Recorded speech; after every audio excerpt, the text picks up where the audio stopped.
Bismillahirrahmanirrahim. Assalamualaikum warahmatullahi wabarakatuh. Bagaimana kabarnya saudara-saudaraku semuanya? Kita mungkin pernah mendengar kalimat atau penyakit yang namanya schizophrenia, ya. Schizophrenia itu merupakan gangguan jiwa, gangguan mental yang sampai saat ini itu belum jelas pengobatannya. Artinya belum jelas pengobatannya itu yakni bagi mereka yang sudah pernah terkena, apalagi yang berat ya, seringkali mereka tidak bisa melakukan aktivitas seperti sebelumnya. Kalau misalkan dulu itu bisa kuliah, bisa sekolah, bisa sosialisasi, bisa merawat dirinya dengan sendiri, bahkan ngurusi orang lain. Kadang-kadang hal ini menjadi menurun, bahkan itu hilang. Dan terkadang seringkali tidak ngamuk saja ya, tidak memperberat pekerjaan keluarganya saja, itu sudah alhamdulillah. Kira-kira kalau misalkan kita menjumpai seseorang yang mengidap penyakit schizophrenia atau keluarga yang punya keluarganya yang schizophrenia, apakah itu bisa disembuhkan? Itu pertanyaan daripada audien kepada saya. Kalau menurut apa yang saya alami selama ini di dalam meneliti gangguan schizophrenia dengan pendekatan karakter, maka hampir bisa saya katakan gangguan schizophrenia itu 90%. Saya katakan maaf ya, bukan sombong, memang 90%. Saya nggak berani 100%. Walaupun kenyataannya itu memang nyaris semuanya itu sembuh total. Ya, saya katakan sembuh total itu apa?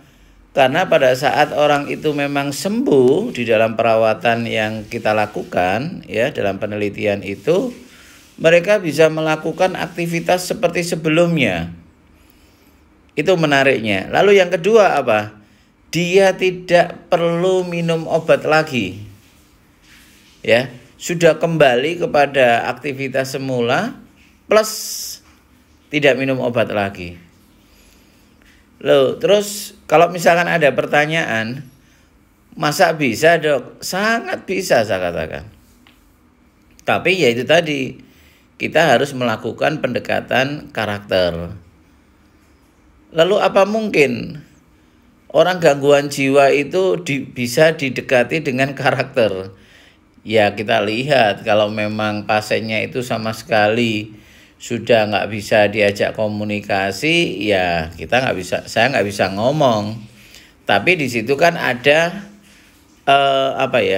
keluarga yang juga menurut saya, penelitian saya, berperanan terhadap kesembuhan si pasien ini. Satu contoh misalkan, kalau pasiennya itu seorang istri, maka peran daripada pembinaan saya kepada suaminya, kepada orang tuanya, kalau ia punya anak, kepada anaknya, itu sangat membantu proses daripada gangguan schizophrenia.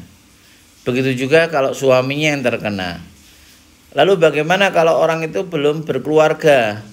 Selama memang di situ ada orang tuanya, ya, bisa diajak kooperatif, semuanya itu akan bisa.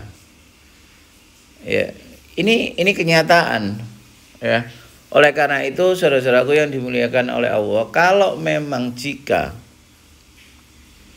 ada bagian dari keluarga jenengan tuh ada yang mengidap schizophrenia, jangan pernah bersedih ya, jangan pernah berpikir pengobatan yang ngawur ya. Artinya pengobatan yang ngawur itu pengobatan yang tidak pernah bisa menjelaskan bagaimana ia atau mereka itu memproses bagian keluarga jenengan yang menderita schizophrenia itu untuk menjadi sehat. Selama ia tidak bisa menerangkan hal itu, berarti jenengan berikhtiar dengan gambling. Ya, itu sangat beresiko saudara-saudaraku. Tapi jika kalau jenengan memang kepin konsultasi ya, monggo aja, bisa WA ya. Nanti mudah-mudahan saya bisa segera menanggapi Namun yang jelas hanya dengan karakter seseorang itu bisa kembali sehat, bahkan bisa memaksimalkan kesehatannya. Seperti itu yang bisa saya sampaikan. Terima kasih. Wassalamualaikum warahmatullahi wabarakatuh.